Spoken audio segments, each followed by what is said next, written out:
Yes.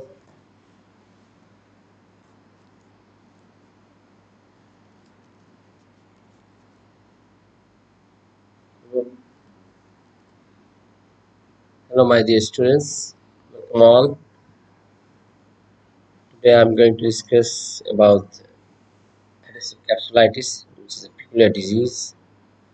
I myself, Dr. Khaja Mohammad Muiz, Professor and Head of Department of Physical Medicine. Today, let's start the discussion about adhesive capsulitis. Comes to the introduction first. Capsulitis is a condition difficult to define and universally awkward to manage. It is a painful restriction of shoulder movement, apparently of soft tissue origin,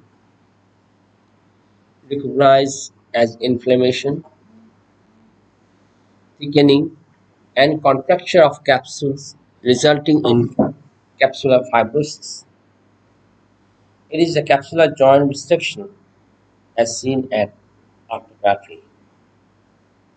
There is a global restriction of glenohumeral movement in all planes, both active and passive, in absence of joint degeneration. Before starting the discussion, let's see the background of the history. Duplay, a scientist in 1906, first introduced the term as periarthritis. Then in 1934, Codman coined the term frozen shoulder. After that, in 1945, Nevius term as adhesive capsulitis. There's so many synonyms of frozen shoulder or adhesive capsulitis. There's some names here given like frozen shoulder, which is also called capsulitis, obliterated bursitis, pericapsulitis, periarthritis, adherent subacromial bursitis, stiff shoulder syndrome, scapulohumeral periarthritis, humeroscapular periarthritis, ankylosing HPA, Chagrin shoulder, periarthritis of Duplace, painful stiff shoulder, Duplace syndrome. It's all the synonyms of adhesive capsulitis, which a layman term is a common term frozen shoulder.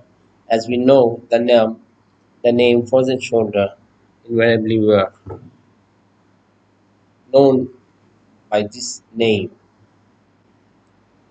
Epidemiology of adhesive capsulitis: 7 to 25% or 1,000 patients in general practices have shoulder problem.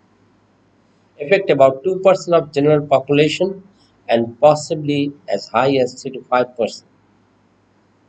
10 to 20% in diabetic patients, because most of the case invariably seen in our outpatient department or in clinical practice, that those who are diabetic patients is prone to develop adhesive capsulitis. That's why if the patient come with the adhesive capsulitis or frozen shoulder, then we first ask the patient about the history of diabetic patient, whether he has diabetes patients or not. Age is susceptible mostly 40 to 60 years, and gender female is more liable than male. Side is seen that right shoulder is more affected than the left shoulder.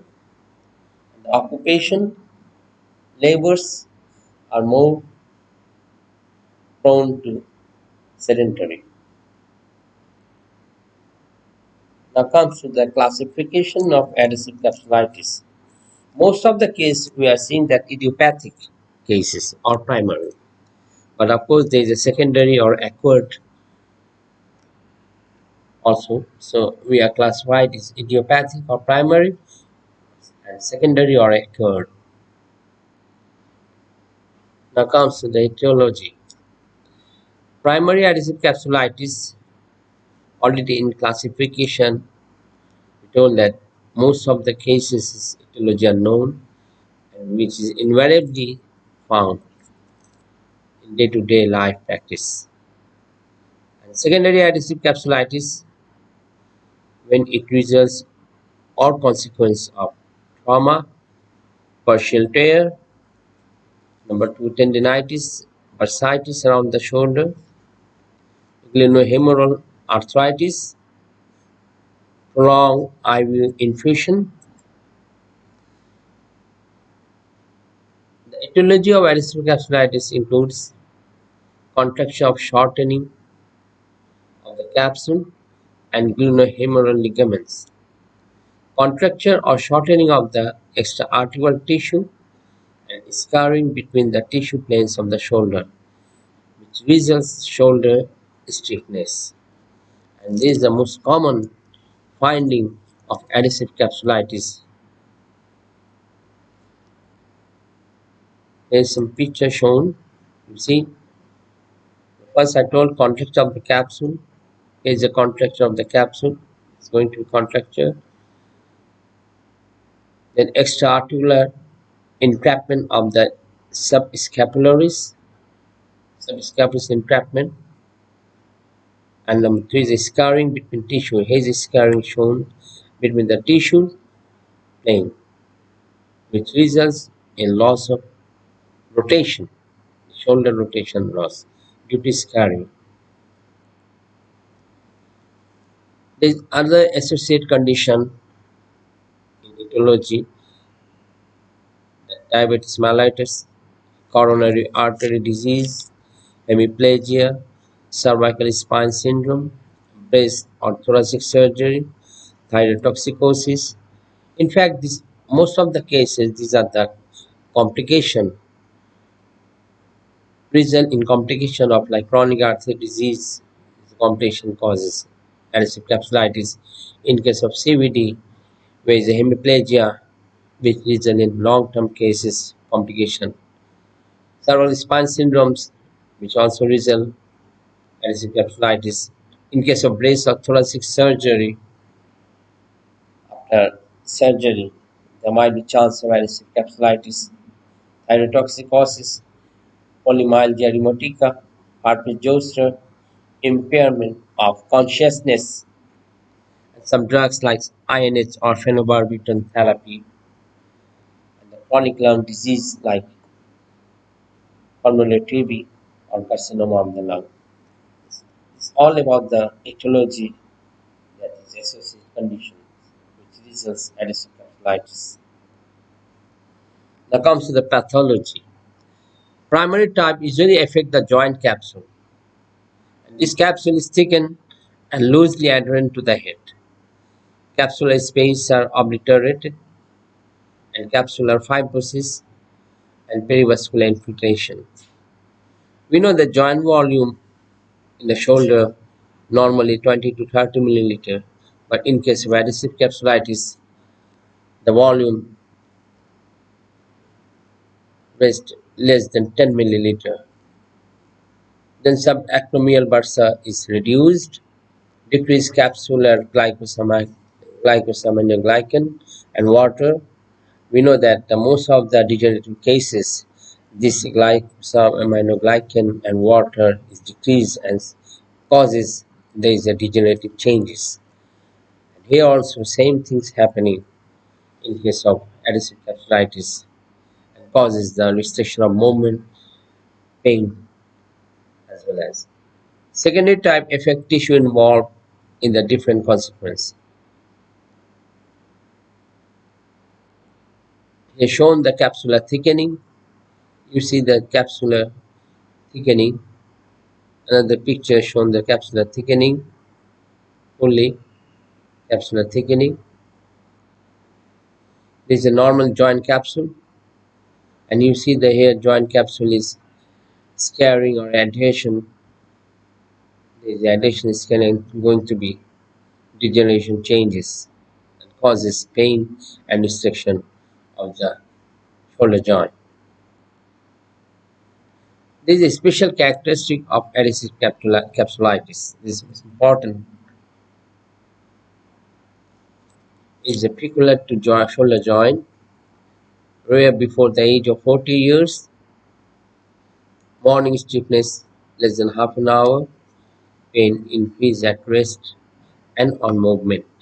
Recurrent attack of same shoulder is very rare, but bilateral involvement is also very rare.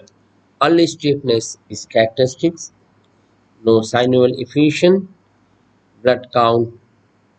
There is no synovulation, but if there is a infected after some infection or trauma, then there, of course there is a synovial effusion is there. Blood count and ESR are usually normal until and otherwise there is infection or inflammatory changes. Complete recovery is usual. This is very important. This complete recovery is usual. Most of the cases we have seen that the complete recovery after time is recovered complete. These are the most important stages of adhesive capsulitis. You should know the stages. Stage 1 is 0 to 3 months, which is so-called painful phases or inflammatory phases, where there is a shoulder pain, but there is no restriction of range of motion and pain at extreme of movement. Stage 2, that is after 3 months to 9 months, which is so-called freezing phase, where there is intense pain or chronic pain, even sleep disturbance due to pain, and there is a muscle spasm may be developed, and restriction of movement in all planes, either flexion, extension, rotations. In all planes, there is a restriction of movement. Stage 3, which is 9 to 14 months, is also called the attention phase or frozen phase, where there is a less severe pain at rest but increasing stiffness and restriction of movement. This is important in stage 3. And of course, there is a pain at night even, so patient may wake up from the bed due to pain. Discomfort felt at extreme range of motion. And number 4, 15 to 24 months, which is so-called resolution phase or thawing phase, where the pain is decreasing and progressive improvement in range of motion. These stages, maybe there's a 3 stages. Some of the books is written the 3 stages, stage 1, 2, 3, which is 1 to 6 months, 6 to 12 months, and 12 to 18 months. Now comes to the clinical presentation of chief complaints. Commonly voiced complaints by the patients, which is my shoulders suffer stiffening, constant aching or throbbing pain. I can't reach over my head. I cannot reach my back. It's getting harder to put on my coat. I cannot reach my wallet. So these are the most commonly voiced complaints by the patients as you see day-to-day life. If there is a shoulder stiffness or adhesive capsulitis. Physical examination, 6 direction for range of motion, forward elevation or flexion. We know that there is 6 direction, forward or flexion movement, external rotation aside and in abduction, internal rotation in adduction and against the spine, cross body adduction, acute range of motion, flexion measured against patient thorax to avoid trunk tilt or increase ST contribution. Passive range of motion assessed with patient supine to restrict ST contribution. This you see the forward flexion, and there is a limited forward elevation. There is a limited forward elevation. External rotation, there is a limited external rotation. These are the moment restriction shown in the figure. Limited external rotation. Internal rotation, it's a limited internal rotation. This is internal rotation. Cross body adduction is a cross body adduction, which is limited cross body adduction. So this is normal phase and is a affected cases in these courses. You see shoulder range of motion, shoulder adduction is a normal process, shoulder adduction, you see adduction, and shoulder abduction. This is a shoulder abduction. This is a shoulder extension, this is the shoulder extension, and the shoulder flexion. You see from here to goes down for flexion. These are the normal range of motions of the shoulder joint shown in the figure. Shoulder rotation, then external, and this is the internal rotation. This is invariably asked in the practical in viva cases or practical cases in fifth year show the range of motions of shoulder joint, and you can see that how you go for external rotation or internal rotation, and this is very important in final pro fifth year final examination practical cases. Physical examination. Assessment of motion must be done carefully and documented clearly in order to compare at subsequent visits. That is follow-up. Measures both active and passive motion and record pain-free versus painful range. If extreme pain exists, may be able to assess better after subacromial injection of 1% lidocaine. In physical examination, you can do this sorts of test. Test strain as range of motion limits may need to do isometrically with arm at side. If range of motion allows, test supraspinatus and deltoid in elevation. Isolated weakness may indicate rotatory curve tear, RCTR and rotatory curve tear. Most patients will not have weakness but discomfort with forceful contraction. You see here examination flexion, how you go for examination of flexion. You see abduction, how you go for abduction.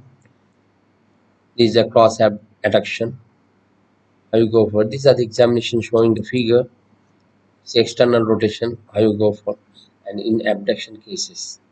External rotation in abduction cases. See external rotation in adduction cases. The abduction case and is adduction cases.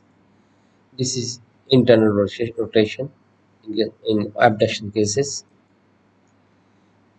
Now comes to the differential diagnosis.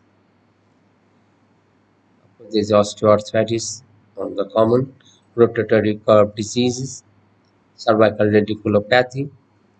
Most of the case we are finding that there is a shoulder pain related to the distal part of the upper limbs, and there is a misdiagnosis whether this is adhesive capsulitis or cervical spondylosis. So this is very common in day-to-day practice. Cervical radiculopathy. Then bicep tendinitis, subacromial bursitis, and thoracic outlet syndrome. This is all about the differential diagnosis. Now comes to the investigation. We are getting the investigation, but most of the cases blood count normal, yes are normal. Otherwise, if there is inflammatory diseases, then the disease is high. Extra shoulder is normal most of the cases, but arthrography, if you go through, you will see the volume less than 10 milliliter. As we know that there is a normal volume is 20 to 40 or 20 to 30 milliliter. Ultrasonography, decreased sliding movement of supraspinous tendon. Ultrasonography are finding that. CT MRI, thickness of the joint capsule and synovium, thickness mostly more than 4 millimeter.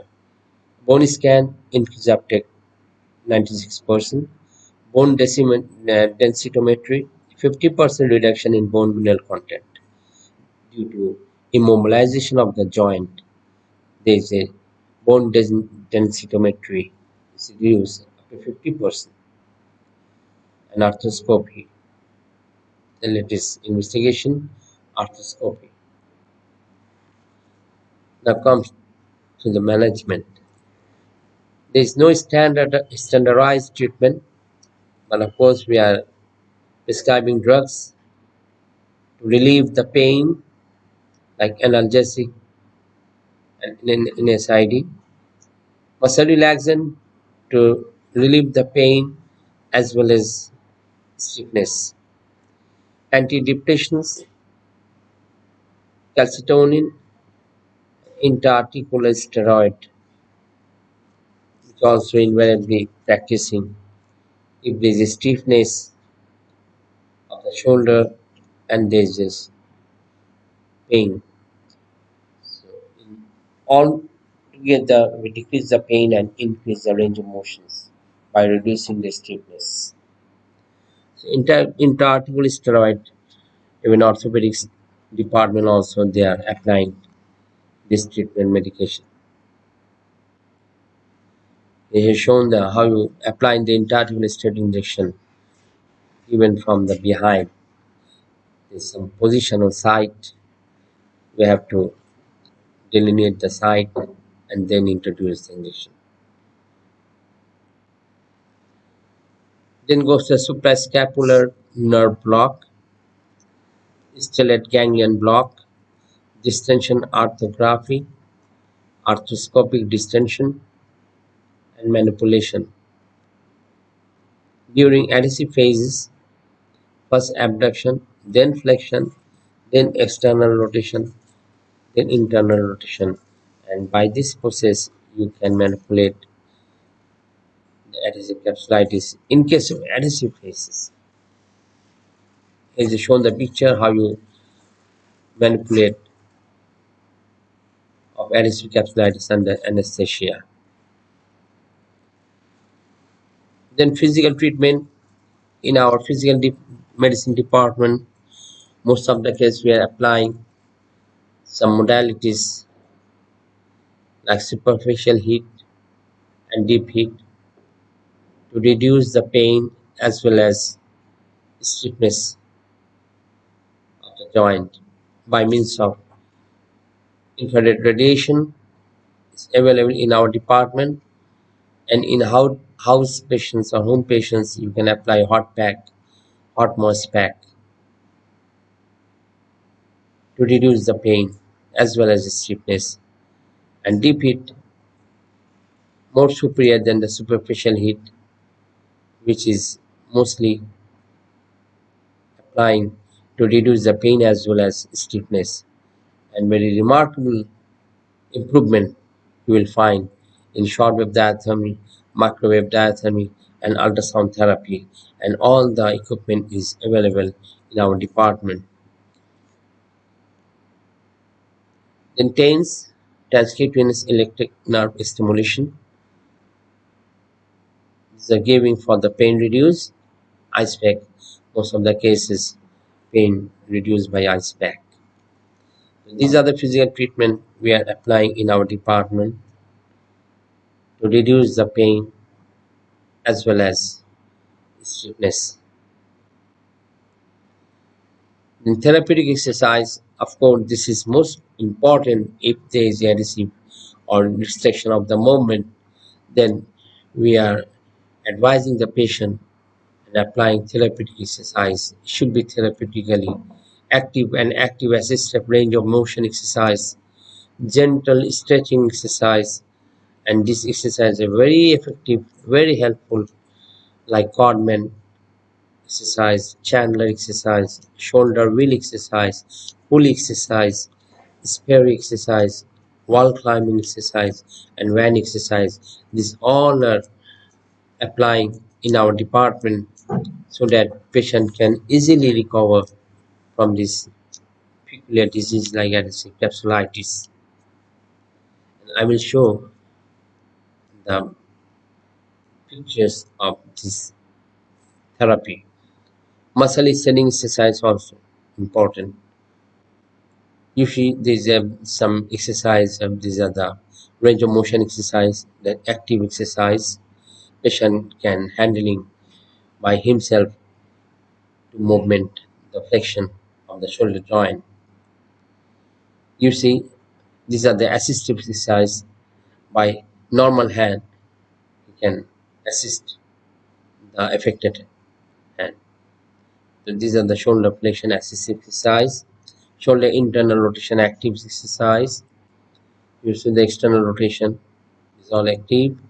Shoulder abduction exercise, shoulder extension or isometric exercise. This isometric exercise even in the wall pushing by his hand backward. Shoulder external rotation. This is also isometric exercise. Shoulder internal rotation. This is also isometric exercise by himself. Shoulder adduction or isometric exercise by putting some pillow or something inside the elbow and give the pressure inside. And this sort of isometric adduction exercise.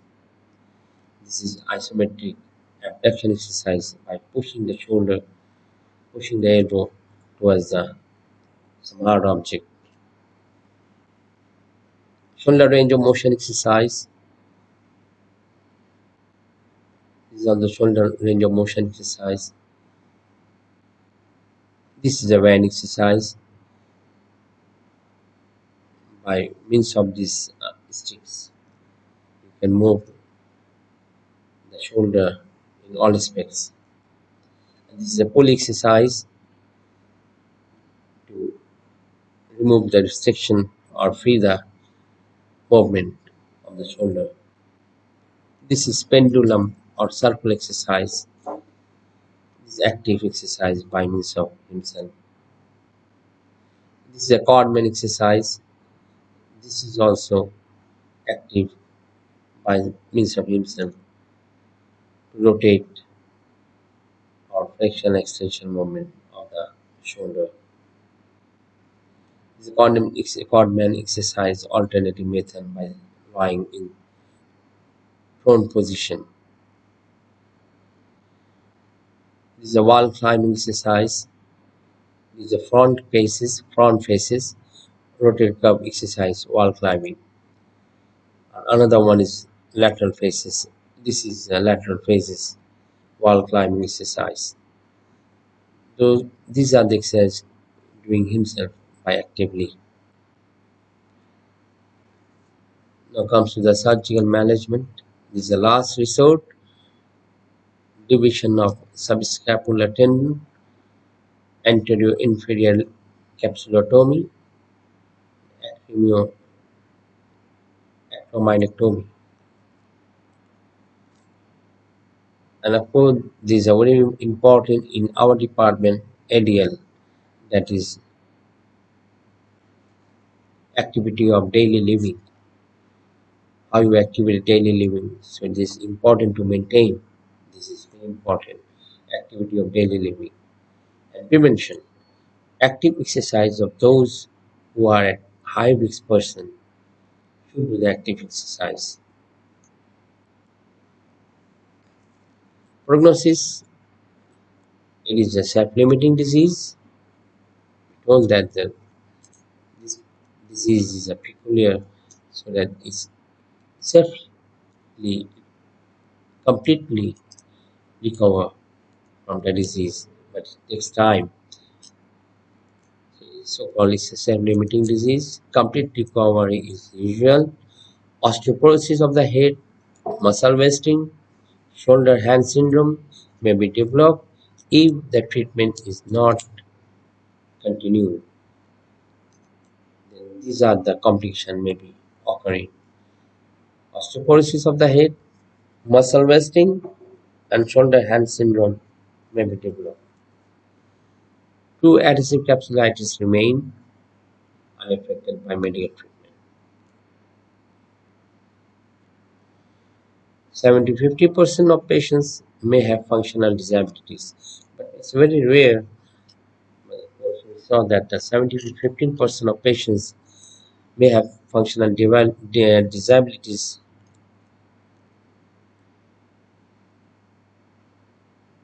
Symptomatic relief and preservation of range of motion are the aims of treatment.